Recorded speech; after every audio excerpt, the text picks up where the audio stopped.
Hello everyone, कैसे हैं आप सभी स्टूडेंट। तो आज की इस वीडियो में मैं आपसे ही बच्चों को semester 1 associate core paper history, ठीक है, जिसे आप शॉर्ट में एसी कहते हैं, आप सही बच्चों के पेपर में इसका सिलेबस भी बता रहा हूँ और साथ ही साथ आप सही बच्चों को ये जो एसोसिएट कोर हिस्ट्री है इसमें जो सवाल पूछा जाएगा वो सारा का सारा सवाल आपको बता रहा हूँ। तो चलिए वीडियो को हम लोग शुरू करते हैं। पसंद आए तो लाइक और शेयर करिएगा, चैनल पर न्यू है सब्सक्राइब कर लीजिएगा, बेल आइकन पे क्लिक करिएगा ताकि इसी प्रकार जब न्यू वीडियो आएगा आपको अपडेट मिल जाएगा, ठीक है। बाकी आप सभी बच्चों को जो भी चीज़ पढ़ना रहेगा वो प्ले सेक्शन पे वीडियोस बना हुआ, आप जाके वहाँ से देख सकते हैं, ठीक है। देखिए, ये एसोसिएट कोर 1 जिसे शॉर्ट में एसी कहा जाता है, हिस्ट्री का सिलेबस है। यूनिट 1 में बेसिकली आपको इजिप्ट पढ़ना है। देखिए, जो बच्चे आर्ट्स के स्टूडेंट हैं उनको ज़्यादा दिक्कत नहीं होगा क्योंकि आपने क्लास 11-12 में इजिप्ट के बारे में पढ़ा होगा, मेसोपोटामिया के बारे में पढ़ा होगा, बेबीलोन सभ्यता पढ़ा होगा, हम्मुराबी पढ़ा होगा, सुमेरियन सभ्यता जो था वो सभी यही चीज़ लिखा हुआ, ठीक है। बस थोड़ा सा एक लेवल बढ़ जाता है। यूनिट 2 में आपको चाइना के बारे में पढ़ना पड़ेगा, ठीक है। कॉन्ट्रीब्यूशन क्या है इजिप्ट का, सुमेरियन का, मम्फिफिकेशन क्या होता है, सुंग डायनेस्टी जो था उसके बारे में पढ़ना पड़ेगा आपको। चाइनीज रेवोल्यूशन का वर्ल्ड में, सिविलाइजेशन का वर्ल्ड में क्या योगदान है। यूनिट 3 में आपको ग्रीस और रोम के बारे में पढ़ना है, ठीक है, कि रोमन साम्राज्य का पतन क्यों हुआ, यही से क्वेश्चन आता है। और यूनिट 4 में आपको हड़प्पन सिविलाइजेशन जो है, हड़प्पा सभ्यता, उससे जुड़ा हुआ सवाल आता है, ठीक है। तो ये था पूरा का पूरा 4 यूनिट आपका, ठीक है। इसी 4 यूनिट से जो भी सवाल बन सकता है आपको सबसे पहले हर यूनिट के इंपॉर्टेंट क्वेश्चन बताते हैं। ये सिलेबस था, आप लोग स्क्रीनशॉट रख लीजिए।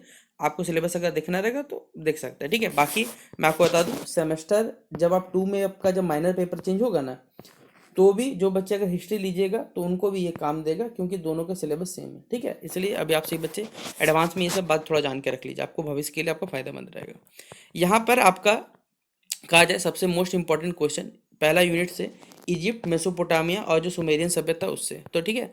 पहला सवाल है प्राचीन मिस्र के ओल्ड किंगडम, ठीक है, यानी जो पुराना कह सकते किंगडम है, उसकी जो उत्पत्ति है, उसकी जो शासन व्यवस्था, उसका जो समाज है, इसका वर्णन करने बोला जाएगा। ये सवाल 15 मार्क्स के लिए इंपॉर्टेंट है कि पुराना मिस्र जो है उसका जो ओल्ड किंगडम का शासन व्यवस्था था, उत्पत्ति था, साथ ही साथ उसका जो समाज था उसके बारे में आपको वर्णन करने बोला जाएगा।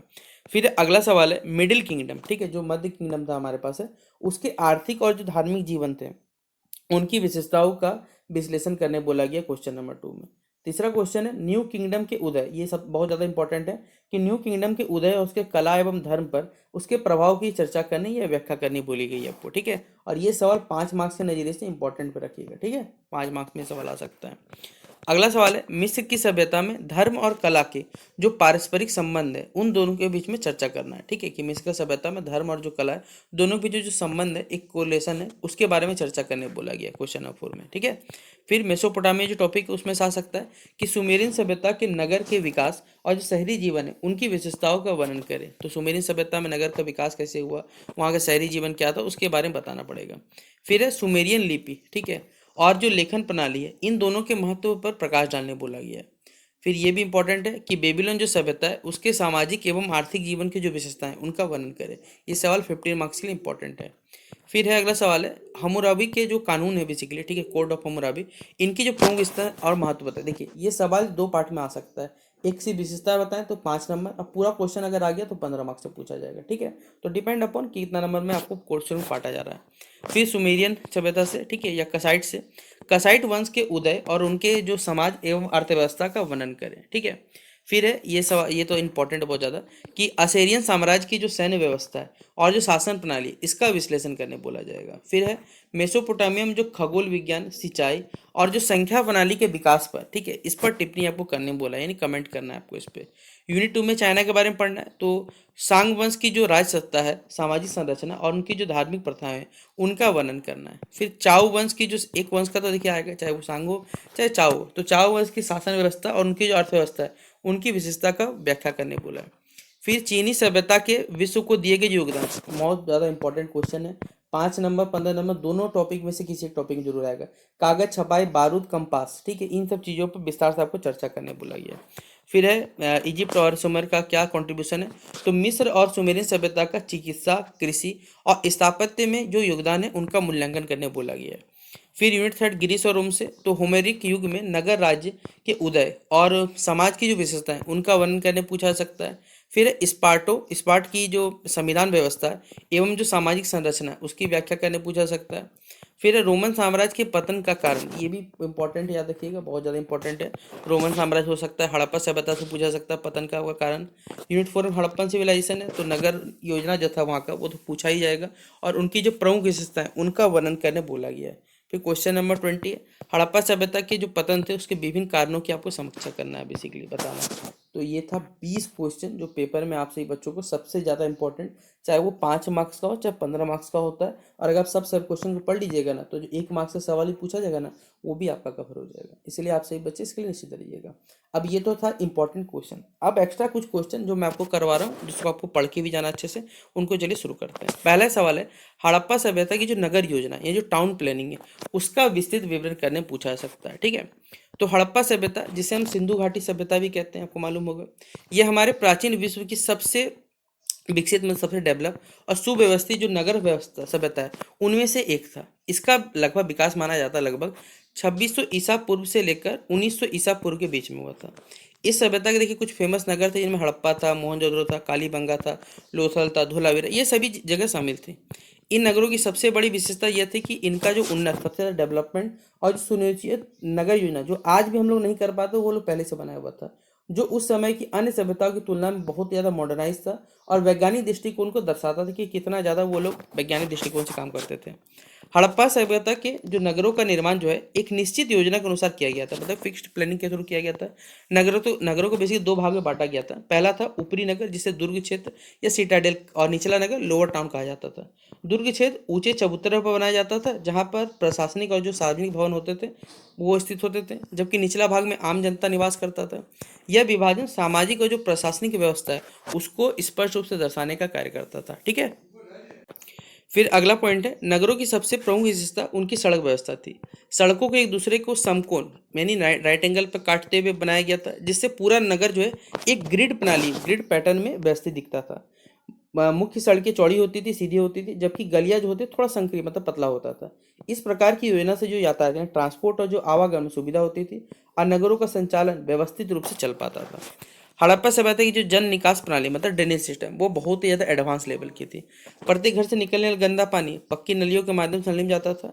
ये नालियाँ ईंटों से बनी होती थी और ऊपर ढकी होती थी, जिससे साफ सफाई रख रखाव सुविधा होती थी। नालियों में समय समय सफाई के लिए विशेष प्रबंध भी किए गए थे। यह व्यवस्था इस बात का प्रमाण करता है कि हड़प्पा वासी स्वच्छता और स्वास्थ्य के लिए क्या थे, बहुत ज़्यादा जागरूक थे। घरों का जो निर्माण भी था एक निश्चित पैटर्न के अनुसार हुआ था। अधिकांश घर पक्की ईंटें से बने होते थे जिनका आकार एक समान होता था, जो मानकीकरण यानी स्टैंडर्डाइजेशन को दर्शाता था। घर में कई कमरे, आंगन, रसोई, स्नान घर होते थे। प्रत्येक घर में जल निकासी का एक प्रॉपर कह सकते व्यवस्था था, और कई घरों में निजी कुएं भी थे, मतलब प्राइवेट जो कुएं होते वो भी थे। यह दर्शाता है कि लोगों का जो जीवन स्तर था वो आज से भी बहुत ज़्यादा ऊंचा था। वे व्यक्ति का जो स्वच्छता उनको महत्व देते थे। नगरों में सार्वजनिक भवनों का निर्माण भी अत्यंत सुव्यवस्थित ढंग से किया जाता था। मोहनजोदड़ो का जो अब विशाल स्नानागार नाम सुने ही होंगे, ठीक है, इसका उत्कृष्ट उदाहरण है। एक विशाल जलकुंड था जिसका उपयोग माना जाता है संभवतः धार्मिक जो अनुष्ठान होते थे या जो सामूहिक स्नान के लिए किया जाता था। इसके अलावा जो अन्नगार मतलब ग्रहणी जहाँ पर अनाज रखे जाते हैं, जहाँ अनाज का भंडारण किया जाता है, यह दर्शाता है कि हड़प्पा सभ्यता में आर्थिक और जो प्रशासनिक संगठन है वो बहुत ज़्यादा विकसित था। हड़प्पा सभ्यता की नगर योजना में सुरक्षा का भी विशेष ध्यान रखा गया था। दुर्ग क्षेत्रों को मजबूत दीवारों से घेरा गया था जिससे बाहरी जो आक्रमणकारी है उनसे सुरक्षा किया जा सके। इसके अतिरिक्त नगरों का जो निर्माण है ऊंचे स्थान पर किया जाता है जिससे बाढ़ जैसा मान लो कोई आपदा आता तो उससे बच सके। जल प्रबंधन की दृष्टि से देखा जाए तो हड़प्पा सभ्यता अत्यंत उन्नत थी। नगरों में कुआं, तालाब और जो जलाशय है उसकी व्यवस्था थी जिससे पीने और घरेलू उपयोग के लिए पानी की जो पर्याप्त आपूर्ति होती थी। धोलावीरा जैसे नगरों में जल संरक्षण के लिए विशेष तकनीकी का उपयोग किया गया था जो उस समय के वैज्ञानिक जो ज्ञान को दर्शाने का कार्य करता है। हड़प्पा सभ्यता की नगर योजना में आर्थिक जो गतिविधियों के लिए विशेष स्थान निर्धारित किए गए थे। बाजार और कारीगर के कार्यस्थलों को अलग अलग क्षेत्रों में व्यवस्थित किया गया था। इससे उत्पादन और व्यापार को बढ़ावा मिलता था और नगरों का जो आर्थिक जीवन है वो सुदृढ़ होता था। लोथल जैसे नगरों में हम लोग गोदिया मतलब डॉकयार्ड, जहाँ पर बेसिकली अपने बोट्स उतरते हैं या कैसे शिप्स होते हैं, वो बनाया गया था जो समुद्री व्यापार के जो विकास है उसको दर्शाने का कार्य करता है। इस सभ्यता की जो नगर योजना एक महत्वपूर्ण पहलू इसका पर्यावरण के साथ संतुलन बनाए रखना था। नगरों का निर्माण इस प्रकार किया गया था ताकि जो प्राकृतिक संसाधन है उनका अधिकतम उपयोग हो सके और पर्यावरण को कम से कम नुकसान हो सके हमारे पास। यह दर्शाता था कि जो हड़प्पावासी लोग थे वो प्रकृति के साथ बड़ी संवेदनशील थे। अंततः हम कह सकते हैं कि हड़प्पा सभ्यता की नगर योजना उस समय की सबसे ज़्यादा उन्नत, वैज्ञानिक और सुव्यवस्थित जो व्यवस्था उसका एक उत्कृष्ट उदाहरण है। इसकी सड़क व्यवस्था, जल निकास प्रणाली, भवन निर्माण, सार्वजनिक संस्थान और सुरक्षा व्यवस्था सभी मिलकर एक आदर्श समाज का निर्माण करते हैं। यह सभ्यता न केवल हमारे प्राचीन भारत की एक महान उपलब्धि है, बल्कि आज का जो हमारा आधुनिक नगर नियोजन है उसके लिए भी प्रेरणा का स्रोत है। तो ये था पहला क्वेश्चन जो 15 मार्क्स के लिए आपसे ही बच्चों को पूछा जाएगा। अब चलिए दूसरा क्वेश्चन। हड़प्पा सभ्यता, इतना हमने उसके बारे में बताया, नगर योजना के बारे में, लेकिन इसके पतन के भी क्या कारण है? ये सवाल पेपर में 15 मार्क्स के लिए आ सकता है कि हड़प्पा सभ्यता के पतन के कारणों पर विभिन्न जो मत है उनकी समीक्षा करें। ठीक है, तो चलिए उनकी समीक्षा करते हैं। तो हड़प्पा सभ्यता, जिसे हम सिंधु घाटी सभ्यता के नाम से भी जानते हैं, प्राचीन भारत की एक अत्यंत विकासीय कहा है नगरीय सभ्यता थी। इसका उत्कर्ष अभी बताया लगभग 2600 ईसा पूर्व से लेकर 1900 ईसा पूर्व तक माना जाता है। यह सभ्यता अपनी उन्नत नगर योजना, व्यापारिक समृद्धि, कला और शिल्प के लिए प्रसिद्ध थी। किंतु लगभग 1900 ईसा पूर्व के बाद इसका जो पतन है वो धीरे धीरे स्टार्ट हो गया। हड़प्पा सभ्यता पतन बहुत कारण है। कई इतिहासकार जो पुरातात्विक लोग हैं उनका सब पर एक मत तो नहीं है, क्योंकि सबके मत जो अलग हो सकते हैं। ठीक है, क्योंकि किसी ने देखा नहीं, किसी ने जाना नहीं, बस अपने हिसाब से एक्सेप्टेशन लगाते हैं और इसका एक कारण नहीं, बहुत सारे कारण के मिलकर कारण हुआ। ठीक है, तो आइए जानते हैं उन कारणों को। सबसे प्रमुख मत कारणों में संबंधित है। कई विद्वानों का मानना है कि जैसे जलवायु परिवर्तन, ये हड़प्पा सभ्यता के पतन का सबसे महत्वपूर्ण कारणों में से एक माना जाता है। समय के साथ इस क्षेत्र की जलवायु शुष्क में ठंडी होती चली गई, जिससे कृषि पर असर पड़ेगा ही पड़ेगा। क्योंकि हड़प्पा सभ्यता की अर्थव्यवस्था मोस्टली कृषि पर डिपेंड है, इसलिए वर्षा में कमी आया और सूखे की स्थिति ने उत्पादन घटा दिया।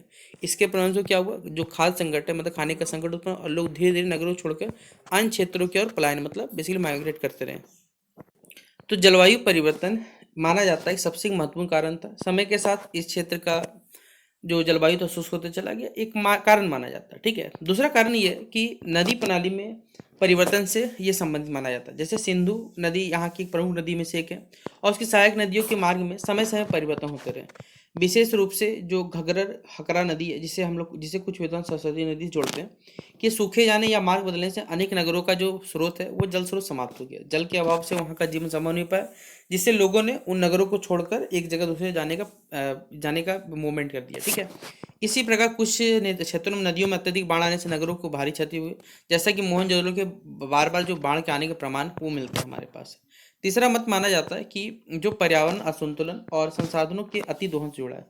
हड़प्पा सभ्यता के लोगों में बड़े पैमानों पर ईंटों के निर्माण के लिए पेड़ों की कटाई की, जिससे क्या हुआ, वनों की कमी होगी, मिट्टी का कटाव बढ़ा और भूमि की जो उर्वरकता है वो भी बढ़ी। इस प्रकार पर्यावरणीय असंतुलन में भी सभ्यता के पतन में योगदान दे दिया। चौथा, बाहरी आक्रमण संबंधित है, जिसमें आर्य आक्रमण सिद्धांत के रूप में जाना जाता है। प्रारंभ में कुछ इतिहासकार जैसे मार्टिमर व्हीलर ने यह मत बेसिकली बताया कि आर्यों के आक्रमण के कारण हड़प्पा सभ्यता का विनाश हुआ। उन्होंने मोहनजोदड़ो में मिले जो कुछ कंकालों का इस आक्रमण का प्रमाण माना जाता है, किंतु जो मॉडर्निक आजकल में शोध करते हैं इस मत को पूर्णतः स्वीकार नहीं करते, क्योंकि व्यापक विनाश या युद्ध का कोई प्रमाण नहीं है ठोस, इसलिए यह जो सिद्धांत है वो कमजोर है। पांचवा मत माना जाता है उनके आर्थिक कारणों से संबंधित है। हड़प्पा सभ्यता का जो व्यापार है वो मेसोपोटामिया और अन्य क्षेत्रों से होता था। यदि इस कारण से यह व्यापार संबंध कमजोर हुआ और समाप्त हो गए थे, तब इसका सीधा प्रभाव उनकी अर्थव्यवस्था पर पड़ा होगा। व्यापार के पतन से आर्थिक संकट उत्पन्न हुआ और जो नगर का समृद्धि थी वो गिरावट आ गया। इस प्रकार छठा मत अगर आप देखिए होगे तो कुछ हिसाब माना जाता है सभ्यता के अंदर जो प्रशासनिक कमजोरी बोलिए, सामाजिक अव्यवस्था बोलिए और राजनीतिक अस्थिरता भी कारण हो सकती है। सातवां माना जाता है महामारी, जैसे कोविड था उस प्रकार यहाँ भी बीमारी से माना जाता है। ठीक है, तो सभी का एक बोला जाए कि भाई कोई फिक्स स्टेटमेंट नहीं, सबका अलग अलग यहाँ पर अलग अलग ऑप्शन, मतलब ऑप्शन दिया जाता है कि इनके हिसाब से हो सकता था। ठीक है, तो ये कुछ ऑप्शन थे। अंदर कह सकते हैं कि हड़प्पा सभ्यता का पतन अचानक तो नहीं हुआ होगा, बल्कि एक क्रमिक प्रोसेस रहा होगा, जिसके बावजूद इन सभ्यता की जो उपलब्धि आज भी हमारे मानव इतिहास के लिए महत्वपूर्ण योगदान रखती है और ये आधुनिक सभ्यता के लिए प्रेरणा का स्रोत बनी हुई है। ठीक है, अगला क्वेश्चन है चीनी सभ्यता के विश्व को दिए गए जो योगदान है, जिनमें कागज, छपाई, बारूद, कंपास है, उस पर चर्चा करना है। ठीक है, तो प्राचीन चीन विश्व की सबसे प्राचीन और उन्नत सभ्यता में से एक रहा है। इस सभ्यता ने बेसिकली केवल अपने समाज और समृद्धि को समृद्ध बनाया, बल्कि मानव सभ्यता को बेसिकली अनेक महत्वपूर्ण आविष्कार दिए, जिनमें कागज है, छपाई है, प्रिंटिंग है, जो बारूद है जिसे गन पाउडर कहते हैं, कंपास, जैसे 4 महान आविष्कार दिए। इन आविष्कारों ने विश्व के इतिहास, ज्ञान, विज्ञान, जो हमारा युद्ध कला है और साथ ही साथ जो समुद्री यात्रा है उस पर गहरा प्रभाव डाला। आइए उनको देखने जानने की कोशिश करते हैं। सबसे पहले कागज के बारे में। सबसे पहले कागज के आविष्कार की बात की गई तो ये मानव इतिहास का एक क्रांतिकारी योगदान है या परिवर्तन था। कागज का आविष्कार लगभग दूसरी शताब्दी ईस्वी से लेकर चीन के अधिकारी जो अधिकारी तसाई लोन जो थे उनके द्वारा किया माना जाता है। ठीक है, इससे सबसे पहले लोग लेखन के लिए पेड़ की जो छाल होती थी या रेशम या बांस की जो पट्टी था उसका उपयोग करते थे, जो महंगे होते थे और असुविधा, मतलब जल्दी मिलेंगे तो नहीं। कागज के आविष्कार ने लेखन को सस्ता बनाया, सरल और अधिक सुलभ बना दिया। इससे क्या हुआ, शिक्षा का प्रसार हुआ और ज्ञान को सुरक्षित रखना आसान हो गया। धीरे धीरे यह तकनीक जो है चीन से बेसिकली अन्य देशों तक पहुंचा और पूरे देश में जो लेखन और शिक्षा के विकास का आधार बन चुका है। आज का जो आधुनिक शिक्षा तंत्र और पुस्तक संस्कृति है वो कहीं न कहा जाए ये चीन से ही मिला हुआ हमारे पास है। ठीक है, दूसरा महत्वपूर्ण योगदान जो है छपाई का यानी प्रिंटिंग का है। चीन ने सबसे पहले लकड़ी के ब्लॉक जैसे वुड ब्लॉक प्रिंटिंग द्वारा छपाई की शुरुआत की। बाद में ये चलकर बेसिकली मूवेबल टाइप प्रिंटिंग पर हुआ। छपाई कलाई के कारण पुस्तकों की संख्या में तेजी से वृद्धि हो गया और ज्ञान का जो प्रसार है वो व्यापक बड़े पैमाने पे हुआ। इससे पहले पुस्तकों की जो नकल हाथ से की जाती थी, जो समय भी लेता था, महंगा भी था, लेकिन अब छपाई के माध्यम से शिक्षा, धर्म और साहित्य के प्रकाश को गति मिली और यह आविष्कार बेसिकली बाद में यूरोप पहुंचा, जहां इसने पुनर्जागरण रेनेसेंस जिसे हम लोग कहते हैं और वैज्ञानिक क्रांति को बढ़ावा दिया। इस प्रकार छपाई ने पूरे देश में, पूरे विश्व माफ करिएगा, बौद्धिक जो जागरण है उसका मार्ग प्रशस्त किया। तीसरा आविष्कार है गन पाउडर, जिसका उपयोग चीन में धार्मिक अनुष्ठान होते थे और आतिशबाजी में किया जाता था। बाद में इसका उपयोग युद्ध होने लगा। भारत के आविष्कार ने युद्ध की प्रकृति पूरी बदली, जिसमें बंदूक, तोप, अन्य विस्फोटक हथियार थे वो विकसित किए गए, जिससे सैन्य शक्ति का जो स्वरूप था वो पूरा बदल गया। यूरोप में भारत आ जाने के बाद युद्ध जो है अत्यंत और भी ज़्यादा विनाशकारी होते चले गए और साथ ही साथ जितने भी हमारे पारंपरिक युद्ध कलाएं थी वो उसका महत्व कम हो गया। हालांकि भारत का उपयोग विनाशकारी भी रहा, लेकिन इससे जो सैन्य तकनीक के विकास में महत्वपूर्ण भूमिका मिली। चौथा है हमारे पास कंपास है, जिससे हमें दिशा निर्धारण मतलब डायरेक्शन पता करने की दिक्कत नहीं होता था। ये फायदेमंद था हमारे लिए, क्योंकि कंपास का जो हम जानते हैं, कंपास बेसिकली हम मैग्नेटिक फील्ड काम करता है। मैग्नेटिक फील्ड के काम के कारण ये क्या होता है, जब हम लोग समुद्री क्षेत्र में जाते हैं या समुद्री यात्रा करते हैं तो हमें डायरेक्शन पता नहीं चलता, तो उस समय ये हमारे पास काम देता है। ठीक है, नाविक लोग को, मतलब जो सेलर होते हैं उनको हेल्प करता है। तो इन चार आविष्कारों का जो संयुक्त प्रभाव व्यापक रूप से पड़ा, जिससे क्या हो गया, कागज सबके योगदान ने बेसिकली हमारे जो इतिहास है उसको बहुत ज़्यादा, मैं कैसे, इतिहास को बदल के रख दिया। इसने विश्व को ज्ञान, विज्ञान और तकनीकी क्षेत्र में कई नई ऊंचाई तक पहुंचाया और आधुनिक जो सभ्यता इसके विकास में अपना महत्वपूर्ण भूमिका निभाया। ठीक है, तो ये था आपसे बच्चों का एसोसिएट कोर पेपर बोलिए या माइनर पेपर बोलिए, इसका क्वेश्चन। ठीक है, विथ आपको कुछ आंसर भी बता दिए, सिलेबस बता दिए। अगर आपसे बच्चों को लगता है कि हम लोग आपके किसी प्रकार की सहायता कर रहे हैं तो आप सही बच्चे इस वीडियो को अपने सभी दोस्तों को शेयर कर दीजिएगा, ताकि उनका भी पेपर 75 नंबर का होता है। ठीक है, 75 में 75 आपसे बच्चे ला सकते हैं। ठीक है, तो शेयर करें। बेस्ट हिसाब से बच्चों को मिलते हैं नेक्स्ट वीडियो पे, तब तक के लिए जय हिंद और जय भारत।